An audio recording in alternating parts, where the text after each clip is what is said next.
सणासुदीचे दिवस आहेत आणि या दरम्यान आपण नॉनव्हेज खात नाही, मासे खात नाही आणि माशाच्या रस्स्याची तर आठवण येते. तर या दरम्यान खाण्यासाठी मी माशाच्या रस्स्याच्या चवीचं एक भेंडीच्या रस्स्याचं कालवण तुम्हाला दाखवते. ह्याच्यासाठी साहित्य पण आपल्याला खूप कमी लागणार आहे. वाटणामध्ये आपल्याला रोजचा मसाला, हळद, कोथिंबीर, ओलं खोबरं आणि लसूण एवढंच लागणार आहे. आता इथे आपण पॅनमध्ये तेल गरम करायला ठेवलं होतं आणि त्याच्यामध्ये 3-4 लसणीच्या पाकळ्या ठेचून घातलेल्या आहेत आणि 2-3 पानं आपण कढीपत्त्याची घातली आहेत. हे थोडंसं तडतडलं आणि त्याचा स्वाद पूर्ण तेलामध्ये उतरल्यानंतर आपल्याला यामध्ये भेंडी घालायची आहे.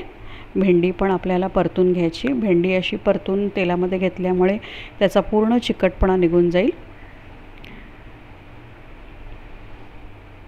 वाटणमध्ये आपण काय घेतलेलं आहे, ओलं खोबरं, लसूण, कोथिंबीर आणि थोडीशी हळद आणि आपला रोजचा मसाला, हे सर्व एकत्र ग्राइंड करून आपण वाटण साईडला रेडी करून ठेवलेलं आहे.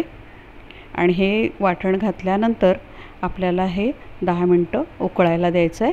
पूर्ण स्वाद त्याच्यामध्ये उतरल्यानंतर आपण त्याच्यामध्ये 2-3 कोकम घालूया.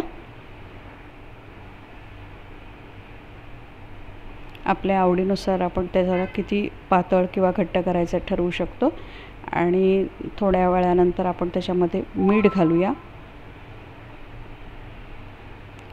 आणि थोडं झाकणमध्ये पाणी घालून जरा पूर्ण भेंडीचा स्वाद त्याच्यामध्ये उतरला पाहिजे म्हणून आपण जरा 5 ते 10 मिनटं झाकण ठेवूया. आता आपला भेंडीचा रस्सा रेडी झालेला आहे. आपण आता त्याला कोथिंबीर घालून पूर्ण सजवूया.